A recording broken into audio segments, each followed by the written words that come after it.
معزز سامعین و حاضرین، اللہ رب العزت قرآن مجید کے اندر ارشاد فرماتا ہے کل نفس ذائقۃ الموت، کہ ہر جاندار چیز کو موت کا مزہ چکھنا ہے۔ یعنی جو شخص بھی اس دنیا کے اندر آیا ہے اس کو ایک دن یہ دنیا چھوڑ جانا ہے، ایک دن یہ لہلہات چمن، یہ باغیچے، یہ محلات، یہ مکانات چھوڑ کر قبر کے اندر سونا۔ وہ قبر کے جس کے بارے میں کسی شاعر نے کہا تھا ٹھکانہ قبر ہے تیرا عبادت کچھ تو کر غالب، ٹھکانہ قبر ہے تیرا عبادت کچھ تو کر غالب، کہاوت ہے کسی کے گھر کبھی خالی نہیں جاتے، کہاوت ہے کسی کے گھر کبھی خالی نہیں جاتے۔ معزز سامعین و حاضرین، جب انسان کو موت آ جائے پھر اس کے بعد انسان کے ساتھ کیا ہوگا؟ اللہ قرآن مجید کے اندر ارشاد فرماتا ہے وَإِنَّمَا تُوَفَّوْنَ أُجُورَكُمْ يَوْمَ الْقِيَامَةِ، پھر قیامت کے دن تم کو مکمل بدلہ دیا جائے گا۔ یعنی جس شخص نے اچھائی کی ہوگی اس شخص کو اچھائی کا بدلہ دیا جائے گا، اور جس شخص نے برائی کی ہوگی اس کو برائی کا بدلہ دیا جائے گا۔ اب قیامت کے دن کامیاب کون ہوگا؟ اللہ قرآن مجید کے اندر ارشاد فرماتا ہے فَمَنْ زُحْزِحَ عَنِ النَّارِ وَأُدْخِلَ الْجَنَّةَ فَقَدْ فَازَ، کہ جو شخص جہنم سے بچ گیا اور جنت میں داخل کر دیا گیا وہ شخص کامیاب ہو گئے۔ اور اللہ فرماتا ہے وَمَا الْحَيَاةُ الدُّنْيَا إِلَّا مَتَاعُ الْغُرُورِ، کہ اس دنیا کے جھمیلوں میں مت الجھ جانا، یہ دنیا تو دھوکے کا گھر ہے، یہاں سے تو چند دنوں کے بعد چلے جانا ہے اور قبر کے اندر ہمیشہ کے لیے سو جانا ہے۔ معزز سامعین و حاضرین، حضرت ابو بکر صدیق رضی اللہ تعالی عنہ اپنے خطبے میں ارشاد فرمایا کرتے ہیں اَيْنَ الْوَدَاءُ الْحَسَنُ الْمُعْجِبُونَ بِشَبَابِهِمْ، حضرت ابو بکر صدیق رضی اللہ تعالی عنہ فرماتے ہیں، امام ابو نعیم اپنی حلیہ کے اندر اس روایت کو نقل کرتے ہیں کہ حضرت ابو بکر صدیق رضی اللہ تعالی عنہ اپنے خطبے میں ارشاد فرمایا کرتے ہیں اَيْنَ الْوَدَاءُ الْحَسَنَ الْمُعْجِبُونَ بِشَبَابِهِمْ، کہ کہاں گئے وہ لوگ جو اپنی خوبصورتی پر گھمنڈ کیا کرتے تھے، کہاں گئے وہ لوگ جو اپنی جوانی اور اپنے حسن پر غرور کیا کرتے تھے، گھمنڈ کیا کرتے تھے، فخر کیا کرتے تھے، کہاں گئے؟ آج ان کا غرور اور ان کی خوبصورتی مٹی میں مل گئی۔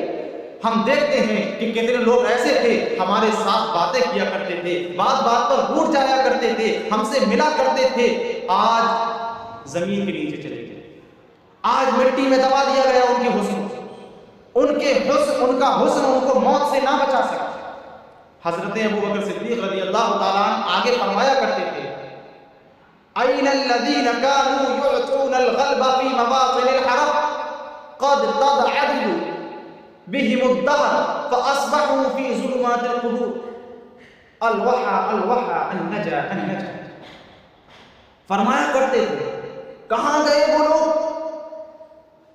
کہ جن کو ہر جگہ جس جنگ میں بھی وہ شریک ہوتے تھے اس جنگ میں ان کو کامیابی نصیب ہوتی تھی، کہاں گئے وہ جنگوں میں کامیاب ہونے والے بہادر؟ آج وہ لوگ بھی قبر میں جا کر سو گئے، تمام قبر کی تاریکی میں چلے گئے، قبر کی تاریکی میں جا کر سو گئے، موت کے شکنجے سے نہ بچ سکے، نہ بہادر بچ سکے، نہ حسن والے بچ سکے، نہ پیسے والے بچ سکے، نہ اونچے اونچے محلات اور مکانات والے بچ سکے۔ حضرت ابو بکر صدیق رضی اللہ تعالیٰ عنہ اسی خطبے میں فرماتے ہیں أَيْنَ الْمُلُوكُ الَّذِينَ بَنَوْا الْمَدَائِنَ وَحَسَنُوهَا بِالْحِيطَانِ، کہاں گئے وہ بادشاہ کے جنہوں نے اونچے اونچے محلات اور مکانات بنائے، جن کی دیواروں کو بڑا مضبوط کیا تھا، آج وہ مضبوط دیواریں اور اونچا محل اور اونچا مکان ان کو موت سے نہ بچا سکتا، کیونکہ موت ایک ایسی چیز ہے کہ انسان کہیں جا کر چھپ جائے، موت ایک نہ ایک دن اس کو ضرور آئے۔ معزز سامعین و حاضرین،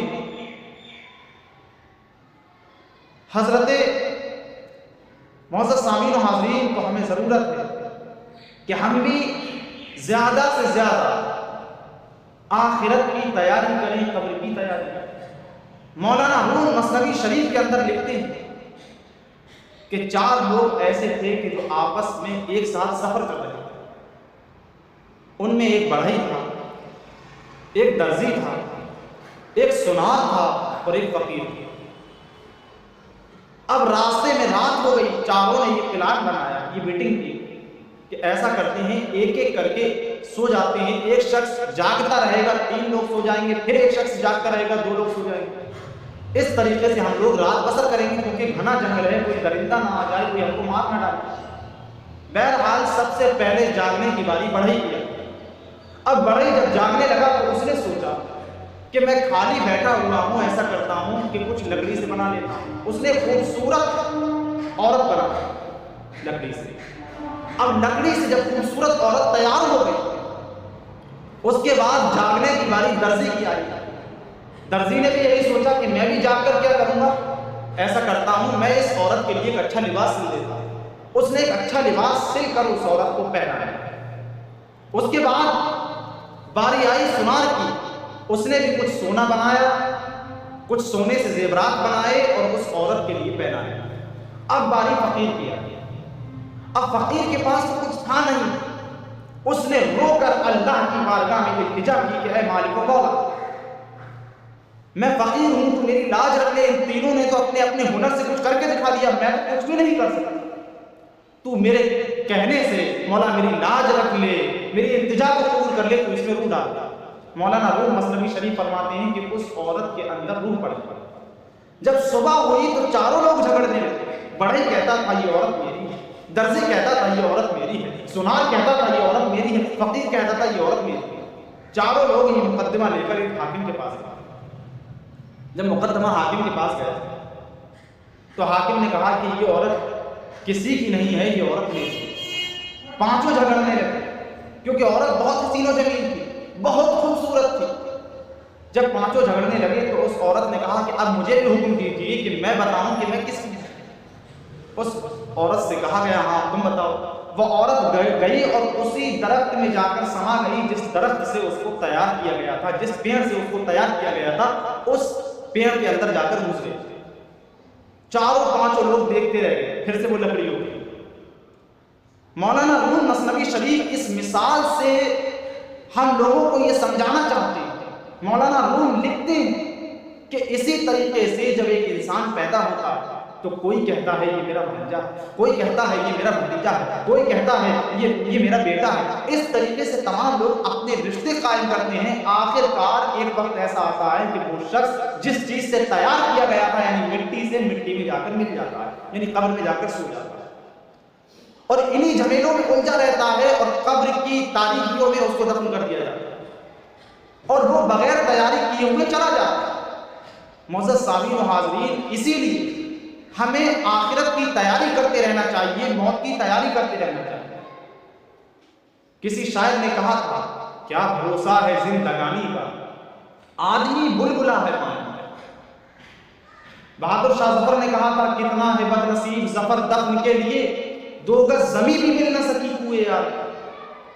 انسان کہاں دفن ہوگا، کہاں مرے گا، انسان کو کچھ پتہ نہیں، کب موت آ جائے۔ اس لیے کہ انسان کو اپنی آخرت کی تیاری کرتے رہنا چاہیے، ہر وقت اللہ سے ڈرتے رہنا چاہیے۔ نبی کریم صلی اللہ تعالیٰ علیہ وسلم کی بارگاہ میں ایک شخص نے حاضر ہو کر